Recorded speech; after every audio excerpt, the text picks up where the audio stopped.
everyone. Welcome to the Self-Awareness Journey podcast. I'm Melissa Albers. And I'm JJ Parker. This podcast is for seekers, seekers of happiness and joy, seekers of a centered approach to success in life, seekers of their true, authentic selves. Get ready for some real talk on everything from anxiety, emotions, and habits to love, compassion, and forgiveness. We know you'll be challenged and enlightened by this conversation. We're so glad you're here. Let's dive in. So Mitchell came home from a friend's place this week, JJ, and that friend has a little girl, and the little girl is so cute. And she gave my son 3 rocks to give me as a present. And Mitchell left a note saying, hey, maybe you want to give her some rocks back. Right? Cute. And so I got super excited. So I went to my agate collection, and then I actually went to my shell collection, and I put together this little package of, well, what can only be termed as junk, right? To the average adult. To the average adult. Well, it's clearly not, since you have an agate and a shell collection. Well, this got me thinking about something. So when I was very young, I did something that no child should ever do. I started talking to a stranger, and I spent a couple of hours with this stranger showing him around my town when I was like 8 years old. Okay. Wow. Yeah. But you grew up in a small town. Yes, I grew up in, yes, exactly. Well, still, not a good idea. However, yeah. At the time, I thought it was a really good idea. And he was asking me a bunch of questions. He was traveling because he was in a band. Okay. And he was asking me a bunch of questions about what I liked. And I told him I wanted to have a shell collection one day. We didn't have a lot of money growing up. We didn't have access to going on trips and that sort of thing. And I told him that I really coveted wanting to a shell collection. About 2 weeks later, I got a huge box in the mail, and it was all these special shells. And he had From him? Yes, from him. He had contacted his sister who lived in California and sent me all these shells along with a shell book and said, thank you so much for the nice time.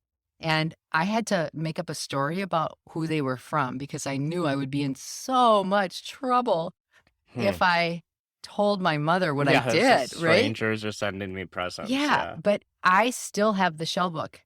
So think about that, right? I've had this shell book almost 50 years. I've had it 40 some years. And when this little girl delivered these little rocks to me, I got so excited. And I had this flashback of this feeling of when you covet something and it is given to you, the feeling of that, right? And it felt so fun. It reminded me of being a kid again. And I had such a good feeling from that. It made me so happy. Yeah. Well, so like you're talking about is like how that memory, that childhood memory, is triggering like a really strong feeling for you. Yes. And a recalled feeling, right? As an adult. Yeah, like you didn't. Yeah, would you have like remembered that story just out of the blue? Not likely. Unless it was kind of triggered by this scenario, right? It was just triggered by this childhood memory.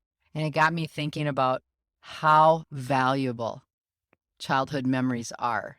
You know, we talk about childhood memories a lot in self-help or that sort of thing, like the bad things, right? But yeah, like in a trauma way. Yeah, exactly. Like all the reasons why I'm messed up are because of these childhood experiences, right? Well, I mean, not me, but you know. Sounds like a real good book title. Right, write that down. But then I really started just feeling into this feeling of good childhood memories and how stabilizing they are.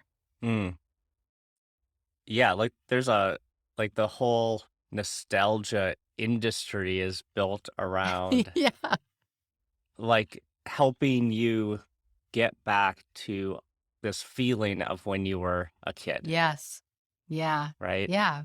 You know, like you see it, you can go to like a candy store.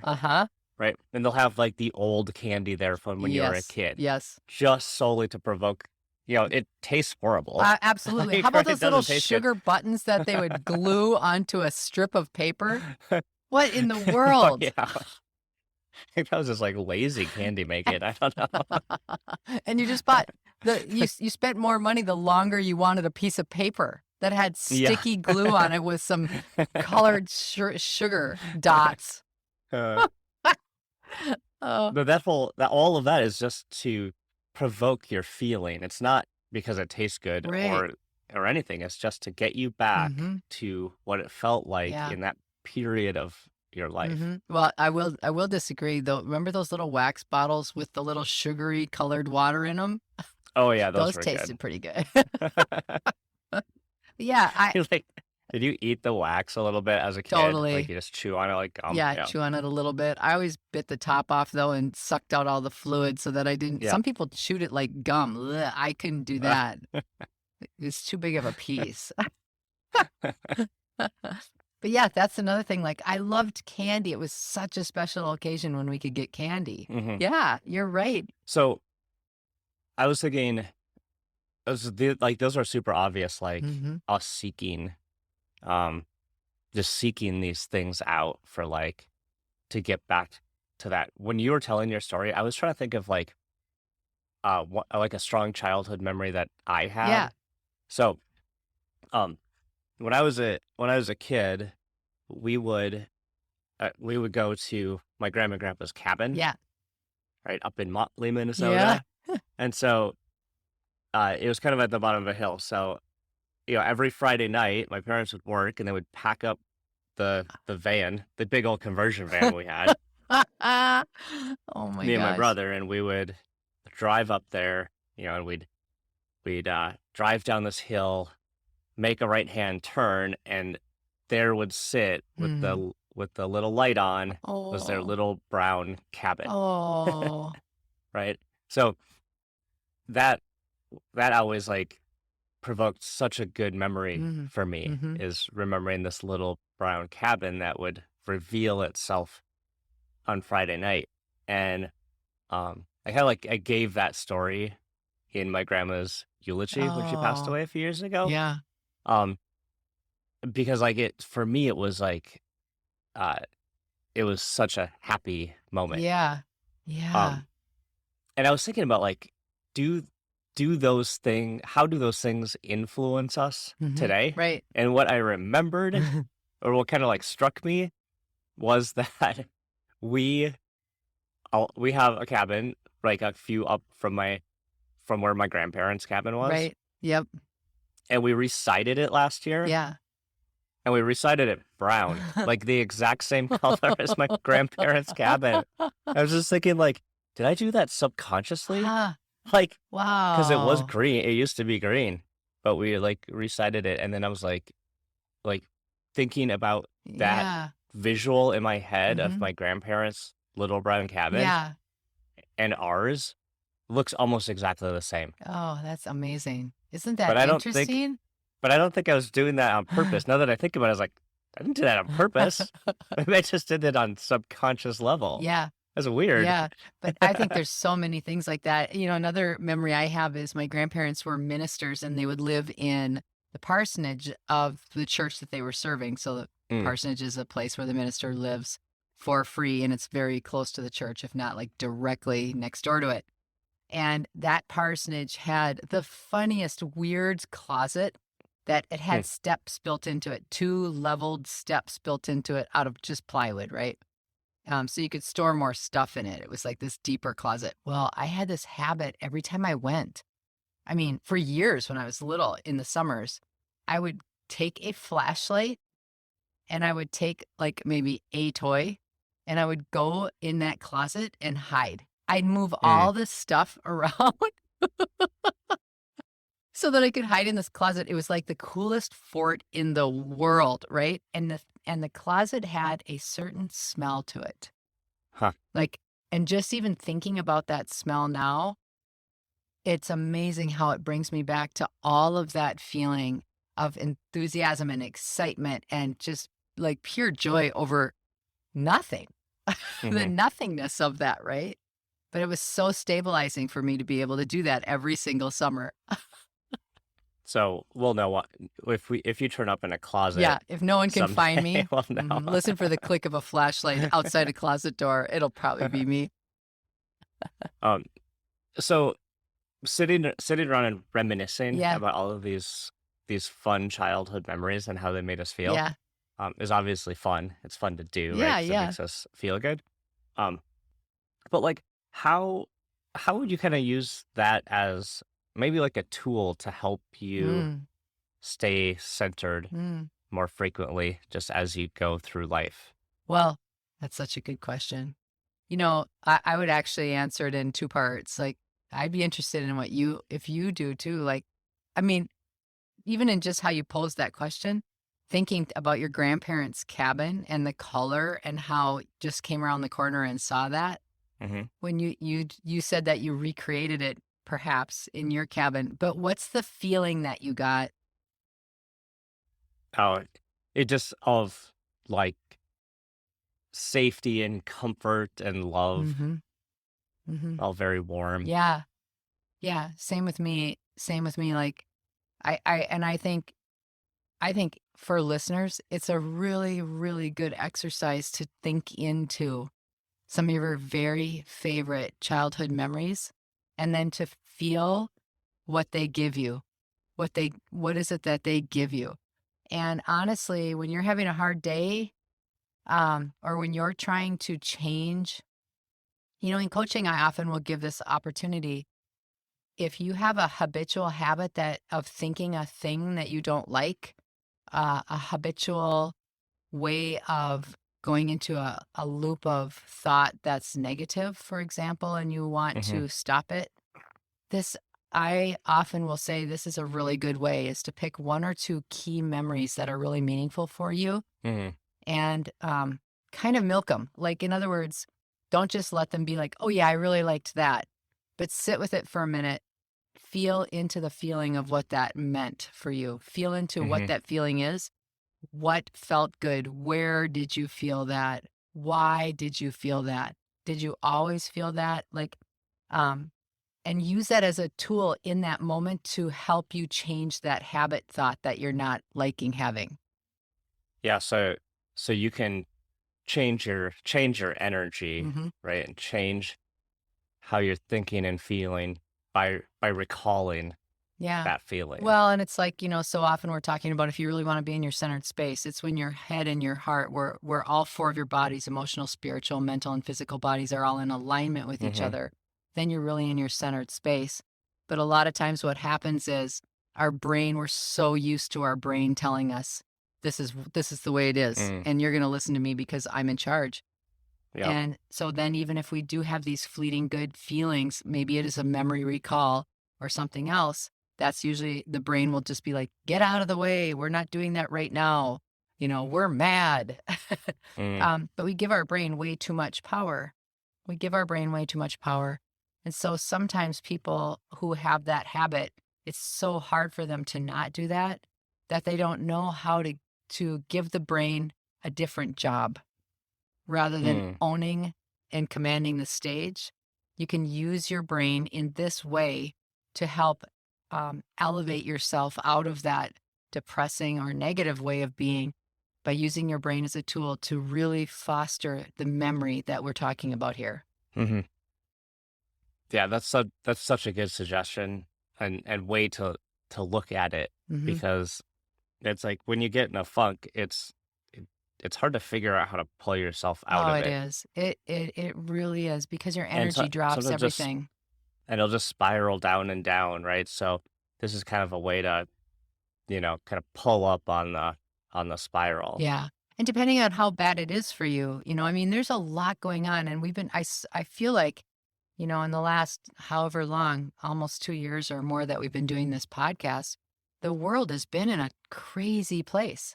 Hmm. The last year and a half, 2 years, the world's been in a crazier place than it's probably ever been. And people more and more are suffering and not knowing Hmm. how to manage, and people that have children or have responsibilities and other relationships, they don't know how to go about their lives as though nothing's wrong when in a way Yeah. it feels like everything is. So the interesting thing about like nostalgia Hmm. and thinking back in time is I feel like you tend to forget a lot of the sort of like the details that didn't that that weren't real great about the past, Right. and you were able to just kind of either retain strong negative Yep. or strong Yep. positive. Um, because a lot of people will say like, oh, like the past like the past was so much simpler, right? Times were Yes. easier Right. back then, Selective right? There's all recall. these like little Hmm. these Yeah. phrases, but like, were they really like? Oh, times were so much simpler back then during World War II. No, probably Yeah, not, exactly. Exactly. right? But we have this way to select Hmm. and forget about a bulk of the things that happened during that time, and I think that's why um it's interesting to apply that now because the idea like a lot of the things that are causing you turmoil Yeah. right now, Right. you will also forget. Right. Well, I think too, another thing is I'm just like talking a lot, riffing on the brain today is a lot of times our thoughts are simply geared to put us back into what we're used to. Not a lot Mm, of times, all the time. The brain's main function is to keep you what it would consider normalized. The brain has no capacity to be inspirational. The brain's only capacity mm, is to act like a computer system. And so it just recalls things that feel familiar in the moment to keep mhm. the operating system on, I mean, to be Yeah. whatever. So when we do have those moments when we're recalling, even if it's selective recall, it's simply the brain's way of trying to pick what's normalized. Like, what do I have in the memory banks that's similar to this? Mm, And so that's how we stay on the rails. And so when you see someone that's living in an unaware state, that's what it is. That person is not aware enough to recognize that they're really on the rails. They're just on a track and they don't realize that they can get off of that track. So yeah, let me try to let me try to like yeah, yeah, for my own sake re-explain that yeah. in the way I heard you say it because I think that's really insightful. If if right now I'm feeling anxious, Mm-hmm. angry, stuck, Mm-hmm. like all these variety of negative emotions, my brain's gonna want to to normalize that. Say, oh yeah, that's like your normal state. Yep. So let's go find some Yep. feelings and memories that align Yes. with your current state. Yes. Yes. So then Even if it's awful. the only thing you're gonna be filled with is all of the bad stuff Yep. Exactly. your brain recalls for you. Yes. Now, if we can become aware that that's what our brain is doing to us, Mm-hmm. then we can stop that soundtrack Mm-hmm. and move our energy into a more positive state, which is going to cause us to have maybe like a better Yeah. experience, right? Yes. Exactly. Shift into more happiness instead of more negativity. Precisely. So the first part of that is just people know when they're not in a happy state. People know that. There's no inspiration needed to be able to know you feel like crap. But what happens is that it's a There's sorry, that's like another funny book. Like, find your sadness. Like, no one needs that book. right. How to be How to unhappy. be un- Like, no, everyone's got that one how to nailed. tell yourself stories that aren't true. Yeah, no, exactly. Nailed it. Uh, That will not be a bestseller. Everyone knows how to do that already. Join the club of unhappiness. No, I don't want to do that. I don't want to do that. Okay, sorry, I didn't mean to derail us. Oh no, it's fun. Actually, it's fun.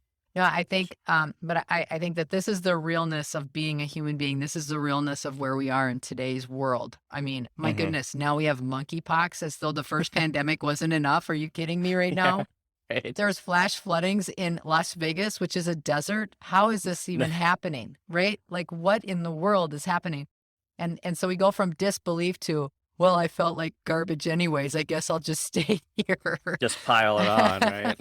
So Yeah, so just coming back to, like the very simple things that make us feel good, we seem to dismiss. And we Mm, seem to not treat them with any ability to cause an abundant supply of happiness or an abundant mhm, supply of neutrality.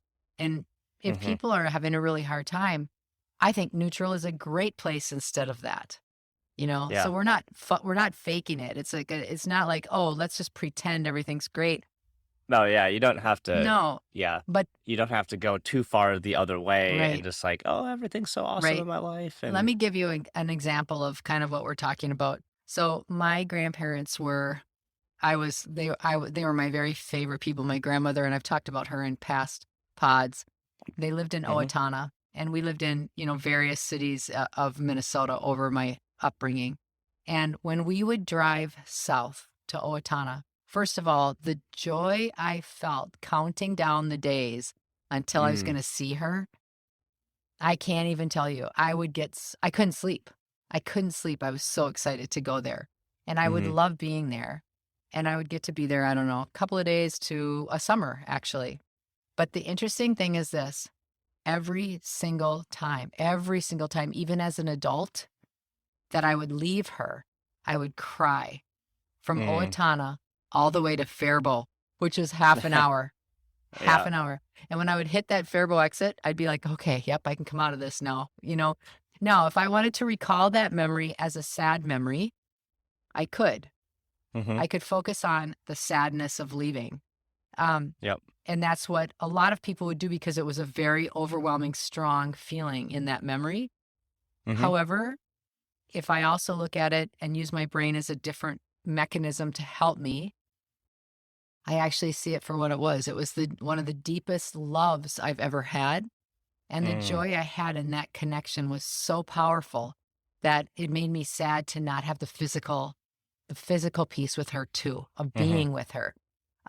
But now, at the age I am, it's like that brings me great joy to think about it. Like that was such a wonderful experience that I got to have over and over again as a child. And it makes me Well, feel good. and you did a oh, amazing thing there is you reframed Yeah. that. Yeah, we talk about the stories we tell Right. ourselves, Right. right? And Mm-hmm. you had a story, but you were able to reframe it into something positive. Right. And actually, I would argue you saw it more clearly for what it actually Yeah. was, right? You didn't just Mm-hmm. take it on face value like this is a sad thing that I have to leave my grandma. Right. This is actually you're able to get to the root of Yeah. that And emotion. everybody has that capacity by using their brain as a helpful tool to reframe stories, to reframe Mhm. experiences, to find that joy. And, and I'll just like the nostalgia as we've been talking about the childhood memories, even if you can think of, like, I task everybody today to think of three really fun childhood stories. Mm. And of those three, really frame them. Like, what was so great about them? What, Yeah, what was get to the second level. yeah, Like, yes. you know that there's that 5 whys exercise Mhm, that we'll often do that in business, but we'll ask like, "Why are we doing this?" And then you ask why again and why, and you finally actually mhm. get to Yeah, the real reason. yeah, You can do that same exercise with some of these stories. Like, why did I feel like really why? yep, Like, just exactly. dig a couple layers deep. Yep, and then the best thing that you can do if you've done that work and you have that memory, store it in the new way, and then when you're having a bad day or when you're really struggling or you can just feel your mood is bad or you're getting triggered by something, normally we will disappear into our brains and start telling a story because we're so Hmm. miserable. Let it be that one. Let it be that one. Yeah, that's a great suggestion for everyone else except me. Because when I get in that state, what I'm going to do is I'm just going to go grab a big fistful of my 80s candy and eat that. Like a big old mouth of Big League Chew. Well, fine. I'll go get a Charleston Chew and I'll Or sit some down with Pop you. Rocks. Oh my God. Oh, this is good. This is super good. I am going to go think of a couple childhood stories and make sure that I've got them framed in the right way. That's a book. And my that's a book. My childhood stories. That's a book. Yep. There you go. Did you enjoy this episode? Please go to your favorite podcast platform to subscribe, rate, and leave a review so others can discover it as well. Growing self-awareness is a lifelong journey, and there's always further to go.